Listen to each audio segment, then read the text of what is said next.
गिनती 35वां बाब जो 34 आयात पर मुश्तमिल है।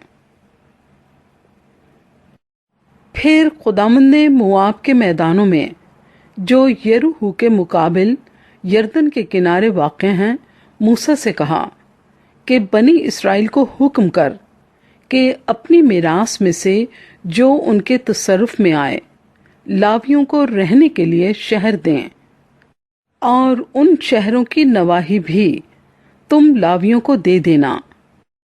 ये शहर उनके रहने के लिए हों, उनकी नवाही उनके चौपायों और माल और सब जानवरों के लिए हों।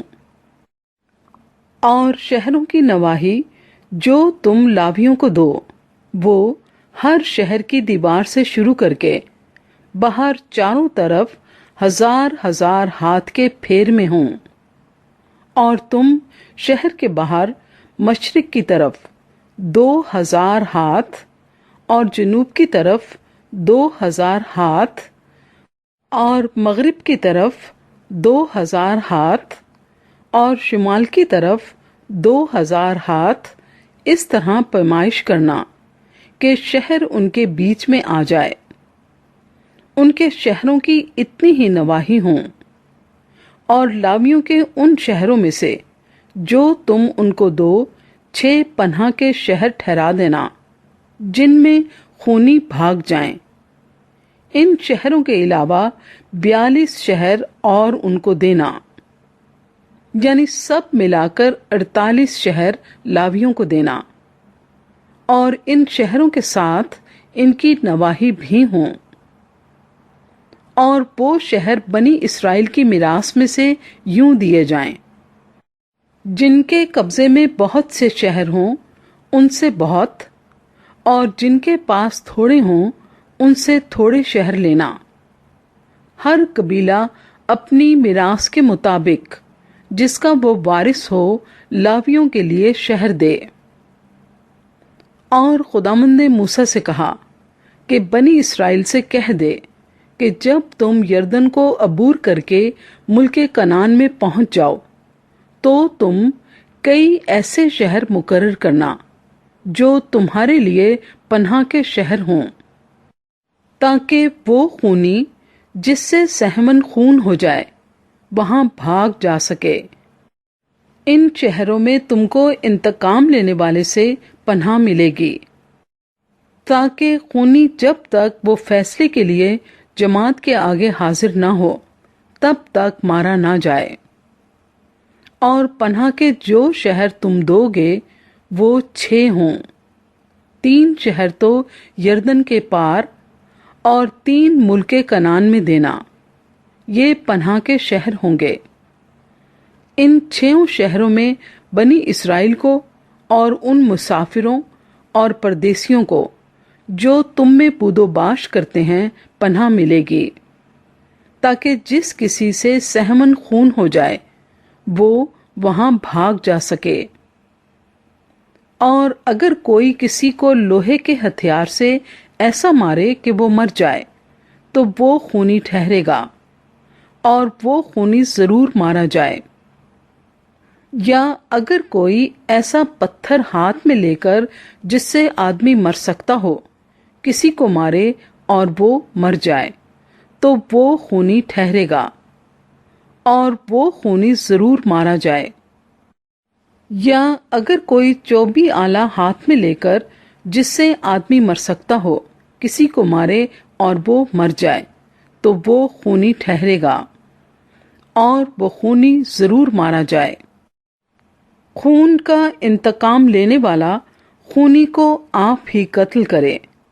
जब वो उसे मिले तब ही उसे मार डाले।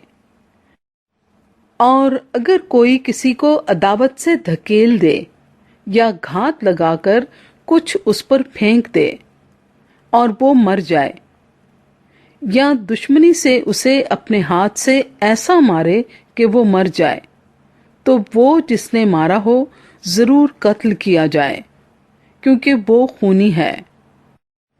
खून का इंतकाम लेने वाला इस खूनी को जब वो उसे मिले मार डाले।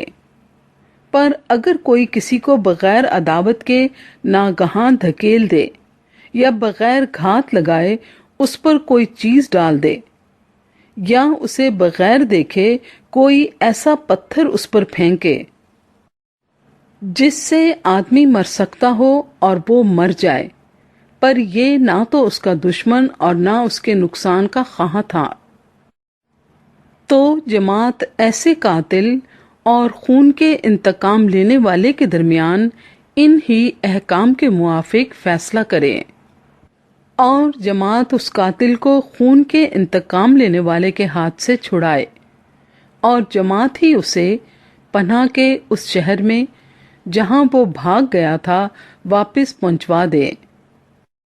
اور جب تک سردار کاہن جو مقدس تیل سے ممسوح ہوا تھا مر نہ جائے تب تک وہ وہیں رہے، لیکن اگر وہ خونی اپنے پناہ کے شہر کی سرحد سے جہاں وہ بھاگ کر گیا ہو کسی وقت باہر نکلے اور خون کے انتقام لینے والے کو وہ پناہ کے شہر کی سرحد کے باہر مل جائے اور انتقام لینے والا قاتل کو قتل کر ڈالے، تو وہ خون کرنے کا مجرم نہ ہوگا، کیونکہ خونی کو لازم تھا کہ سردار کاہن کی وفات تک اسی پناہ کے شہر میں رہتا، پر سردار کاہن کے مرنے کے بعد خونی اپنی ماروسی جگہ کو لوٹ جائے، سو تمہاری سب سکونت گاہوں میں نسل در نسل یہ باتیں فیصلے کے لیے قانون ٹھہریں گی۔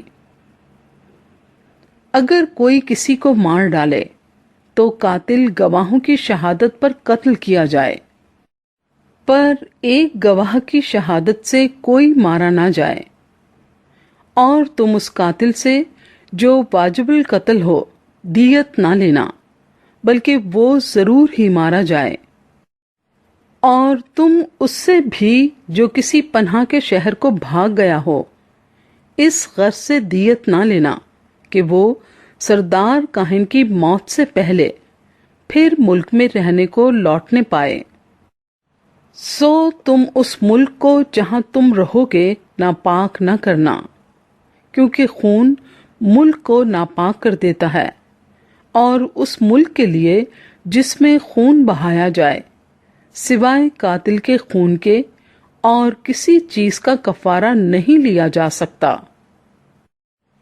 اور تم اپنی بود و باش کے ملک کو جس کے اندر میں رہوں گا گندہ بھی نہ کرنا، کیونکہ میں جو خداوند ہوں سو بنی اسرائیل کے درمیان رہتا ہوں۔